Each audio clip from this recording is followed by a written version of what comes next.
우리 옆에 분들과 인사하시겠습니다. 성령 충만하십시오. 강하고 담대하십시오. 오늘은 고난을 통과하는 방법이라는 제목으로 하나님의 말씀 증거하도록 하겠습니다. 고난에 대한 세상의 조언들을 들어보면 더 이상 견디라고 말하지를 않습니다. 우리 인생의 스트레스나 트라우마 이런 것들 관리하라고 표현을 합니다. 그래서 부정적인 생각을 줄이라, 또는 휴가나 운동을 하라, 이런 식으로 직면하는 것을 거부하는 피상적인 접근을 할 때가 많이 있다는 것입니다. 그런데 성경에서 이 고난에 대해서 제시하는 은유가 있습니다.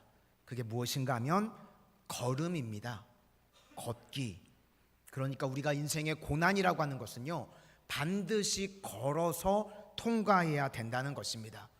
우리가 잘 아는 시편 23편 4절 말씀을 보니까 내가 사망의 음침한 골짜기를 다닐지라도 해를 두려워하지 않을 것은 주께서 나와 함께 하심이라. 그래서 인생의 골짜기는 통과해야 되는 것이지 피할 수 있는 것이 아니라는 접근입니다. 멈추거나 생략할 수 있는 것이 고난이 아니라는 것입니다. 고난을 통과해야 된다. 이것이 고난이라는 것입니다. 우리 인생에 다 저마다 고난의 터널이 있습니다. 그런데 이 고난의 터널은요, 메시지가 두 가지입니다. 첫 번째는 언제까지나 계속되는 고난은 없습니다. 우리가 인생의 터널을 들어가면요, 끝이 없는 것 같죠? 어둠입니다. 그런데 계속 가면 어떻죠? 끝이 나옵니다. 우리 인생에 고난이 그렇다는 것입니다. 끝이 없는 고난은 없다. 또 하나는요, 가만히 있으면 안 된다는 겁니다. 고난의 터널 가운데 계속해서 걸어가야 된다는 겁니다. 그래서 고난은 제한적이다. 또 하나는 걸어가야 끝이 난다. 그래서 성경은 고난에 대해서요, 우리가 걸어야 된다고 말씀합니다. 우리 성도님들 아무리 힘들어도 고난의 상황 가운데 걸음을 멈추지 않는 믿음의 종들이 다 되시기를 소망합니다.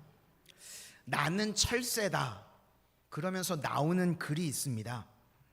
나는 계절을 따라 남쪽으로 날아다니는 철새입니다. 나는 지금 이곳에서 태어나서 이곳에서 첫 번째 하늘을 보고 이곳 둥지가 너무너무 좋습니다. 너무 좋은데 엄마 아빠가 남쪽으로 가야 된다고 이야기를 합니다. 왜 그런가? 우리는 철새니까. 그래서 엄마 아빠에게요, 이 철새가 반항을 했다는 겁니다. 이것이 좋아요, 난 안 가! 이랬다는 거죠. 반항을 했다는 겁니다. 그랬더니 엄마 철새가 이야기를 하더랍니다. 지금은 편하지만 곧 추위가 온단다. 힘들어도 우리는 날아가야 돼. 이렇게 아기 철새에게 이야기를 해줬다는 겁니다. 그런데 나는 도저히 이해할 수 없었습니다. 그래서 계속해서 저항하고 버텼습니다. 여기 먹을 것도 많은데 난 너무 좋은데 나는 안 가. 그렇게 이야기를 했다는 겁니다. 그러다 엄마 아빠 철새가 설득을 하다가 그만 무리를 놓쳐버렸습니다. 그래서 우리 가족만 덩그러니 남게 되었답니다. 그런데 아니나 다를까 추위가 금방 몰려와서요, 이제는 얼어 죽게 되었습니다. 도저히 견딜 수가 없어서 철새 가족이 다 죽을 위기 가운데 놓였습니다.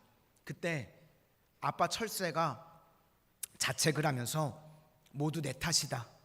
내가 억지로라도 끌고 갔어야 되는데 내가 그래도 가장 철새인데, 그렇게 이야기를 했답니다. 그러면서 늦게라도 아빠가 맨 앞에 서서요, 바람이 불면 맨 앞에 서는 게 가장 힘들지 않습니까? 맨 앞에 서서 비바람을 뚫고 어렵게 남쪽으로 오게 되었답니다. 그런데 이때 희생이 너무 컸습니다. 아빠 철새가 도착하자마자 병에 걸려서 죽어버렸습니다. 그 다음에 아빠 철새의 희생 이후에 내가 깨닫게 된 것이 있다는 겁니다. 살아있는 동안에 한번 꼭 해봐야 될 것이 무엇인가? 멀고 힘들어도 날개짓을 해야 된다는 겁니다. 내가 어렸을 땐 그걸 몰랐다는 겁니다. 여기가 그냥 좋은 줄 알고 날개짓 안 하려고 그러다가 죽게 되었다. 그런 이야기의 글입니다. 우리 인생도 마찬가지입니다. 우리가요, 철없는 철새와 같을 때가 있다는 것입니다. 뭘 모르니까요, 그냥 안정적인 게 좋고 편안한 게 좋은 겁니다. 그러면 얼마 가지 않아서요, 우리가 죽을 수 있다는 겁니다. 그래서 고난의 상황 가운데 걸음이 있어야 되고 날개짓이 있어야 된다는 겁니다. 그래야만 그 고난의 인생을 이겨낼 수 있다는 것입니다. 오늘 예수님께서 말씀을 하시니까 어떤 여성분이 이렇게 이야기를 합니다. 당신을 뵌 태와 당신을 먹인 젖이 복이 있나이다. 그랬더니 예수님이 오히려 뒤집어서 말씀을 하십니다. 오히려 하나님의 말씀을 듣고 지키는 자가 복이 있느니라. 무슨 말씀인가? 상태가 아니라 걸음이 중요하다는 것입니다. 내가 좋은 상태다, 그런 것이 아니라 말씀을 듣고 지키는 이 걸음이 진짜다. 그리고 상태에 의존하면 안 되고 걸음을 의지해라. 우리 인생의 고난은요, 걸음으로 통과하는 것이지 상태로 통과하는 것이 아니라는 것입니다. 우리 성도님들, 어떠한 고난의 상황이 있든지 힘들더라도 믿음의 발걸음을 내디실 수 있기를 소망합니다. 그 다음 단계로 또 고난을 우리가 어떻게 통과해야 되는가? 말씀 붙들고 통과해야 된다는 것입니다. 오늘 성경 표현에 의하면 주님과 동행해야 된다는 것입니다. 고난은요, 우리가 홀로 가는 길이 아니고 하나님께서 함께 해주시는 길이고, 또 다른 말로 하면 말씀 붙들고 말씀과 함께하는 길이라는 것입니다. 이사야 43장 2절 말씀에 내가 물 가운데로 지날 때에 내가 너와 함께할 것이라. 강을 건널 때에 물이 너를 침몰하지 못할 것이며 내가 불 가운데로 지날 때에 타지도 아니할 것이요 불꽃이 너를 사르지도 못하리니. 그러면서 5절에 두려워하지 말라. 내가 너와 함께한다. 이런 말씀이 나옵니다. 그러니까 성도에게 있어서 고난은 면제되는 것이 아니라는 것입니다. 이사야서의 큰 물, 큰 불 다 고난을 상징하는 것입니다. 그런데 고난, 큰 물이나 큰 불 지나가야 된다는 것입니다. 그런데 우리가 그냥 지나가는 것이 아니라 주께서 우리와 함께 해 주신다. 우리 성도님들, 어떤 고난이 있든지 주님이 나와 함께 하심을 믿으실 수 있기를 바랍니다. 주님이 함께 해주시면요, 어떤 고난의 불꽃이 온다고 할지라도 너를 사르지 못할 거라고 말씀을 하십니다. 여기서 주님이 함께 하신다는 것은요, 말씀이 함께 하신다는 것입니다. 말씀이 우리와 함께하면 어떤 불꽃도 우리를 사르지 못한다는 것입니다. 그래서 우리가 고난을 통과할 때 준비해야 될 것이 무엇인가? 말씀입니다. 말씀으로 무장하면 결코 넘어지지 않는 인생이 된다는 것입니다. 오늘 이제 두 번째로 나오는 이야기가 무엇인가 하면 자꾸 표적을 보여달라고 그러니까 예수님께서 요나의 표적밖에는 보여줄 표적이 없다고 말씀하십니다. 그러면 요나서의 핵심은 무엇인가? 말씀의 힘이 강력하다. 그것이 요나서의 메시지입니다. 요나의 표적은요, 말씀보다 중요한 것은 없다는 것입니다. 요나서 1장을 보니까 하나님께서 요나에게 말씀을 전하라고 말씀하십니다. 너는 일어나 큰 성읍 니느웨로 가서 그것을 향하여 외치라. 그러니까 말씀을 외치는 것이 선지자가 해야 될 일입니다. 그런데 요나가 말씀 저버리고 도망칩니다. 그러다가 요나서 2장을 보시면 바닷속에 빠져가지고 물고기 뱃속에서 죽다가 살아났습니다. 무슨 이야기인가? 말씀 저버리면요, 고난 못 이긴다는 것입니다. 그 다음에 이제 물고기 뱃속에서 나와서 3장에서 이제 어떤 일을 했는가? 여호와의 말씀이 두 번째로 요나에게 임하니라. 말씀이 또 임했죠. 내가 내게 명한 바를 그들에게 선포하라. 그래서 3장 5절을 보니까 니느웨 사람들이 하나님을 믿고 금식을 선포하고 높고 낮은 자를 막론하고 굵은 베옷을 입은지라. 그러니까 말씀의 힘이 얼마나 강력한지 아무리 각박한 사람이라고 할지라도 말씀이 다 뒤집어 놓았다는 것입니다. 그러니까 우리가 재앙과 고난을 면제받고 이길 수 있는 길이 어디에 있는가? 말씀 선포에 있고 말씀 붙들면 된다는 것입니다. 그것이 요나의 표적입니다. 그래서 요나의 메시지 중에서 중요한 것이요, 선지자는 말씀 전해야 되고 말씀을 전파하면 말씀의 힘이 얼마나 강력한지 고난과 심판을 다 이길 수 있다는 것입니다. 그것이 요나의 표적입니다. 그러므로 고난을 통과하기 위해서 필요한 것이 무엇인가? 말씀의 힘이라는 것입니다. 요나의 표적을 또 다른 말로 하면 말씀 없이는 고난을 통과할 수 없다. 우리도 마찬가지입니다. 말씀만 붙들고 있으면요, 어떤 고난, 어떤 문제도 다 통과하게 되는 줄로 믿습니다. 그래서 너희는, 예수님이 말씀하시는 겁니다, 말씀 말고 자꾸 또 다른 표적을 요구한다는 겁니다. 사실 지금도요, 우리 인생의 제일 큰 기적이 무엇인가 하면 뭐 병 낫고 부자 되고 그런 것보다도요, 우리가요 실은 믿을 사람이 아닙니다. 저만 그렇군요. 우리가 원래는 믿을 사람들이 아닙니다. 그런데 예수님 믿고요, 말씀이 내 속에 들어왔습니다. 그것이 가장 큰 기적입니다. 그래서 영원한 생명을 우리가 누리게 되었습니다. 그래서 내 인생에요, 사실은 그것보다 큰 기적은 없다는 것입니다. 그래서 심판 때에 너희들이 이방 사람이라고 무시하는 남방 여인이 이 세대를 정죄한다는 겁니다. 왜 그런가 하면 멀리서라도 솔로몬을 통해서 말씀을 들으러 왔기 때문에, 또 심판 때에 너희들이 그렇게 싫어하는 니느웨 사람들이 이 세대 사람들을 정죄한다는 겁니다. 왜 그런가? 요나의 전도를 듣고 회개했기 때문에, 말씀을 들었기 때문에. 그런데 요나보다 더 큰 이가 말씀을 하는데 말씀을 들을 생각은 하지는 않고 표적만 보여달라고 그러니 요나의 표적밖에 무슨 보여줄 표적이 있겠는가? 그러니까 말씀 붙들지 않으면요, 어떤 것도 이길 수 없다는 것입니다. 오늘도 마찬가지입니다. 우리 성도님들, 눈에 보이는 표적만을 구하지 마시기를 바랍니다. 주님께서 우리에게 주시는 가장 큰 표적은요, 말씀의 힘이 강력하다. 그것이 요나의 표적입니다. 그래서 최고의 기적은요, 말씀 붙들면 우리 인생의 어떤 고난도 이길 수 있는 줄로 믿습니다. 우리 본문 31절과 32절 다 같이 보시겠습니다.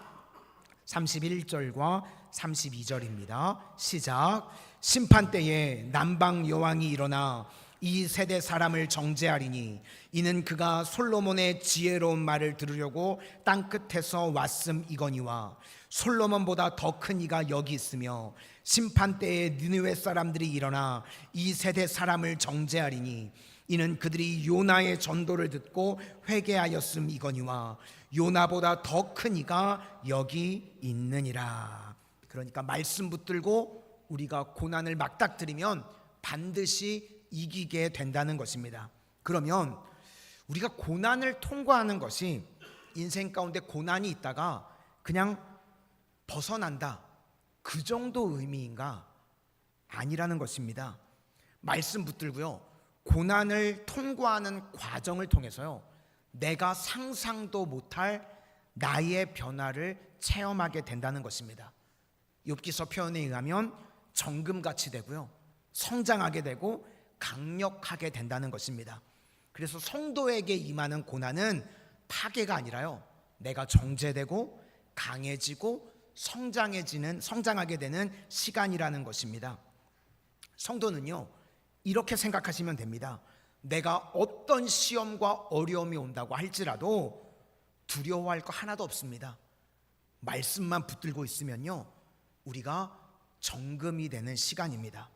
그런데 말씀으로 무장되지 않은, 말씀이 없는 사람은요, 다 죽게 되는 겁니다. 실제로 인생에 고난이 와서요, 넘어지고 죽게 되는 사람들이 많이 있습니다. 왜 고난이 그 사람을 망치는가? 말씀이 없고 믿음이 없으니까 그렇게 되는 것입니다. 그래서요, 성도를 말씀으로 무장시키는 것이 교회가 할 일입니다. 계속해서 말씀으로 무장되면요, 우리 인생에 어떤 고난, 어떤 상황이 온다고 할지라도요, 나쁜 것이 없습니다. 다 이겨내게 되고 내가 성장하고 정금과 같이 변화되게 된다는 것입니다. 그러므로 우리 성도님들은 고난이 오는 것을 두려워하지 마시고 내 안에 말씀 없음을 두려워하실 수 있기를 바랍니다. 말씀만 있으면요, 어떤 고난도 능히 이겨내게 된다는 것입니다. 그래서 이제 용광로를 우리 인생이 통과하게 되면 성장이 있고 정금이 되는 것입니다. 오늘 성경은 그것을 눈이 밝아진다고 묘사를 합니다. 그러니까 하나님의 시각으로 바라볼 수 있는 힘이 생기게 된다는 것입니다. 우리 34절부터 36절까지를 보시겠습니다. 34절부터 36절까지입니다. 시작. 내 몸의 등불은 눈이라. 내 눈이 성하면 온몸이 밝을 것이요 만일 나쁘면 내 몸도 어두리라. 그러므로 내 속에 있는 빛이 어둡지 아니한가 보라. 내 온몸이 밝아 조금도 어두운 데가 없으면 등불의 빛이 너를 비출 때와 같이 온전히 밝으리라 하시니라. 그러니까 우리가 정금이 되면 제일 먼저 어떤 변화가 일어나는가? 하나님의 시각으로 눈이 바뀌는 것입니다. 열왕기하 6장을 보시면 엘리사와 사환이 나옵니다. 고난을 통해서 사환이 깨닫게 되는 것이 무엇인가 하면 눈이 열리게 되는 것입니다. 밖에 아람 군대가 포위를 하고 있습니다. 그래서 사환이요, 어찌합니까 내 주여, 우리가 죽게 되었습니다. 그랬더니 열왕기하 6장 16절에 두려워하지 말라. 우리와 함께한 자가 그들과 함께한 자보다 많으니라. 그래도 계속 두려워하고 있으니까 엘리사가 뭐라고 기도를 하는가? 여호와여, 원하건대 그의 눈을 열어 보게 하옵소서. 그래서 눈이 열립니다. 그랬더니 그가 보니 불말과 불병거가 산에 가득하여 엘리사를 둘렀더라. 이렇게 보니까 이기게 되는 것입니다. 우리도 마찬가지입니다. 고난을 통해서 우리가 뭐가 바뀌게 되는가? 보는 눈이 바뀌게 된다는 것입니다. 우리 성도님들, 고난이 오면 그냥 그것을 통과했다, 그 정도가 아니라 그 과정을 통해서요, 우리가 정금이 됩니다. 욥기서 23장 10절 표현이 하면 내가 가는 길을 그가 아시나니 그가 나를 단련하신 후에는 내가 순금같이 되어 나오리라. 우리 성도님들, 주의 말씀과 동행함으로 말미암아 순금같이 되어지고 내 신앙의 눈이 열려지는 은총의 역사들이 임하게 되시기를 바랍니다. 그러므로 우리가 계속해서 해야 될 일이 무엇인가? 아무리 힘들어도요, 걷는 것을 멈추지 않는 그 훈련을 계속해서 해야 된다는 것입니다. 그래서 믿는다는 것이 무엇과 똑같은가 하면 드라마틱한 것이 아니라 리드미컬한 것이다. 어떤 교수님이 그렇게 표현을 했더라고요. 신학 교수님인데, 우리 신앙의 여정이요, 드라마틱한 것이 아니라 리드미컬한 것이다. 드라마틱하다는 거는요, 막 기적이 삶에 나타나는 겁니다. 막 길이 열리고 문제가 해결되고, 그런데 그런 것이 아니라는 겁니다. 리드미컬한 거는요, 박자가 맞는 겁니다. 평상시에 일어나는 일입니다. 드라마틱한 건 아니지만 계속해서 리드미컬하게 걸어가야 된다는 겁니다. 그렇게 리드미컬하게 살아가기 위해서 필요한 것이 무엇인가 하면 주님과 동행하고 같이 걸어가는 발걸음입니다. 항상 예배하고, 항상 기도하고, 항상 전도하고, 선교하고, 이것이 끊이지 않고 계속하게 될 때요, 우리 삶 가운데 드라마틱한 변화는 일어날지 않을지 모르겠지만 더 강력한 것이 무엇인가 하면 리드미컬이라는 겁니다. 주님과 함께 동행하는 것. 그러면요, 내 인생의 모든 일들이 쉬워지게 된다는 겁니다. 오 할레스비의 기도라는 책이 있습니다. 이 책이 왜 의미가 있는가 하면 다른 기도의 여타의 책들에서 나오지 않는 독특한 이야기들을 많이 다루고 있습니다. 인간이 무기력해질 때 가장 크게 기도할 수 있다. 책에서 그렇게 이야기를 합니다. 인간이 가장 무력해질 때요, 그때가 가장 크게 기도할 수 있는 시간이랍니다. 그래서 기도의 옥토는 무기력이다. 우리는 무기력이 나쁜 것이라고 생각을 합니다. 그래서 이 오할레스비 이분은요, 진짜 기도했던 분인 것 같습니다. 자기 인생 가운데 무기력에 빠지고 나는 완전히 끝났어, 이렇게 생각될 때요, 그때부터 진짜 기도가 흘러나오게 되더라는 겁니다. 왜 그런가? 내가 힘이 하나도 없으니까요, 은혜를 구하는 겁니다. 위로부터 내려오는 야고보서 1장 17절 말씀과 같이 온갖 좋은 은사와 온전한 선물이 다 위로부터 빛들의 아버지에게로부터 내려오나니. 그래서 하나님의 은혜가 채워져서 강력한 인생을 살게 된다는 것입니다. 우리 성도님들도요, 이런 인생을 사셔야 됩니다. 내 인생에요, 나를 무기력하게 만드는 것들이 있습니다.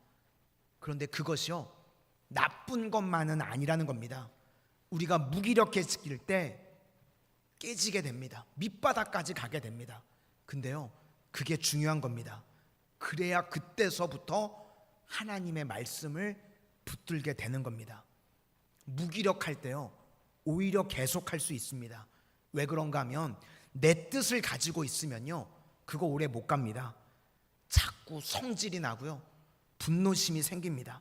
그런데 나는 무력한 존재입니다. 나는 아무것도 아닙니다.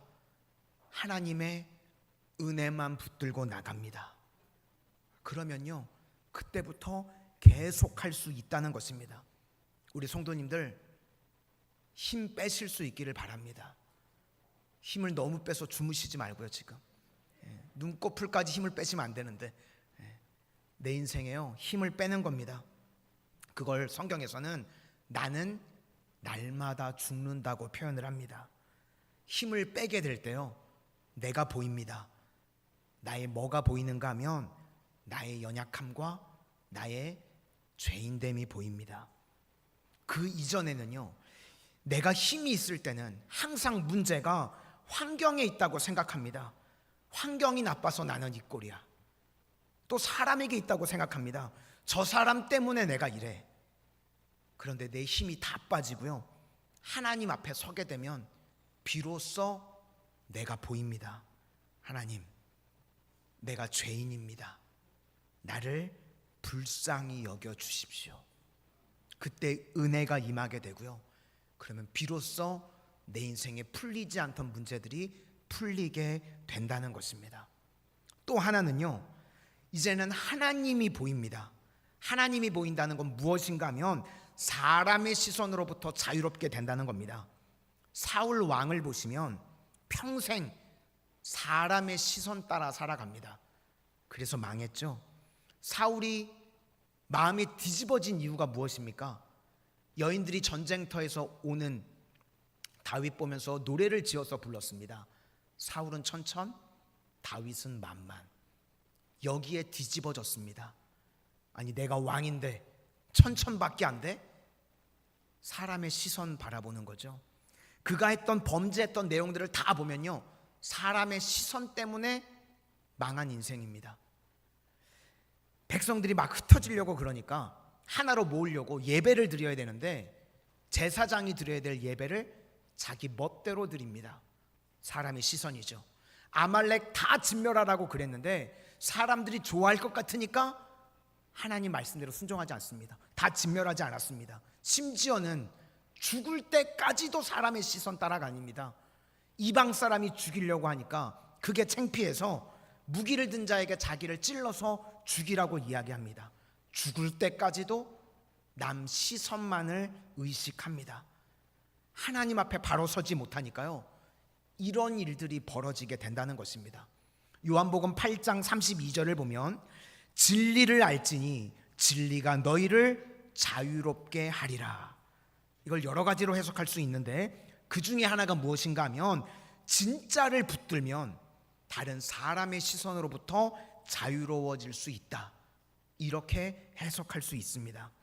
우리가 진리를 붙들지 않으면요, 다른 사람의 시선 쳐다보면서 그거에 얽매여서요, 그냥 이럴까 저럴까 강팔집학하는 한심한 인생을 살게 된다는 겁니다. 우리 성도님들은 하나님께서 주신 것들을 다 누리며 살아갈 수 있는 믿음의 종들이 되실 수 있기를 바랍니다. 내 자아가 죽으면요, 이제는 더 이상 남 시선 신경 쓰지 않는 인생이 될 수 있다는 겁니다. 오늘 본문은 아닌데 우리 53절과 54절, 가장 마지막 절인데 53절과 54절도 다 같이 한번 보시도록 하겠습니다. 시작. 거기서 나오실 때에 서기관과 바리새인들이 거세게 달려들어 여러 가지 일을 따져 묻고 그 입에서 나오는 말을 책잡고자 하여 노리고 있더라. 그러니까 주변에 바리새인과 서기관들이 와서요, 예수님 막 책잡으려고 공격하는, 외식하는 모습이 있었다는 겁니다. 그런데 그런 모습 가운데요, 예수님은 연연해하지 않으십니다. 사람의 시선 신경 쓰지 않으셨다는 겁니다. 어떤 신학교 교수님, 목사님이신데 그분이 쓴 글을 보니까 난해한 걸 이 교수님께 물어보면서 골탕을 먹이려고 했던 신학생이 있었답니다. 성경에 풀리지 않는 이야기를 교수님께 가지고 온 겁니다. 교수님, 이게 무슨 뜻입니까? 그랬더니 교수님께서 나도 잘 모르겠는데, 그랬더니 그때부터 학생이요 막 공격을 하더랍니다. 목사님이, 신학 교수님이 이것도 모르십니까? 그때 저는 그때 이 목사님이 한 말이요, 너무 멋있는 것 같아요. 그래, 나는 다 알지 못해. 교수님인데 겸손하시죠? 근데 이분의 고백이 무엇인가 하면 하나님과 동행했다고 하는 최고의 표현인 것 같습니다. 나는 매 순간순간마다 하나님으로 인해서 놀라고 있단다. 우리가 신앙이 무엇인가 하면 우리는요 뭐 다 아는 거 아닙니다. 그런데 주님과 동행할 때요, 매 순간순간 주님으로 인해서 깜짝깜짝 놀라는 것입니다. 이것이 은혜의 경이이고 이것이 신앙입니다. 다니엘의 세 친구들도 보시면 하나님과 동행하니까요 불 속에 들어갔습니다. 그랬더니 3명이 돌고 있었는데 어느 순간 4명입니다. 예수님이 그곳 가운데 함께하고 계십니다. 그러니까 고난의 현장 속에서도요 주님께서 함께 하시는 모습을 보게 되더라는 것입니다. 다니엘도 사자굴 속에 들어갔습니다. 그런데 매 순간 하나님으로 인해서요 놀라게 되는 겁니다. 하나님께서 사자의 입을 봉해버리십니다. 그래서 우리가 신앙이라고 하는 것은요 단순히 피하고 안락하고 편안하기만 한 것이 아니라 어느 곳에 들어간다고 할지라도 거기서 주님으로 인해서요 깜짝깜짝 놀라는 것입니다. 내 인생에 엄청난 고난이고 죽을 고난이고 세상의 사람들이 볼 때는 끝장나야 되는데 그 사람은 뭘 느끼는가? 매 순간 하나님으로 인해서 놀라고 있는 것입니다. 그러므로 우리 인생 가운데도 진짜 필요한 것이 무엇인가? 우리 성도님들 고난의 상황이라고 할지라도 걸어가실 수 있기를 바랍니다. 한 걸음 한 걸음 우리 주님과 함께 걸어가는 것입니다. 그리고 그냥 걷는 것이 아니라요 말씀 붙들고 주님과 동행하는 겁니다. 그러면 어느 순간 내 인생의 불순물은 다 타서 없어지고요 내가 정금과 같이 주님 보시기에 아름다운 신앙의 성장이 있는 모습으로 변화하게 된다는 것입니다. 오늘도 주님과 동행함으로 말미암아 주님께서 함께 하심으로 우리 성도님들 깜짝깜짝 놀라는 일들이 일어나게 되시기를 주님의 이름으로 축원합니다. 우리 다시 한번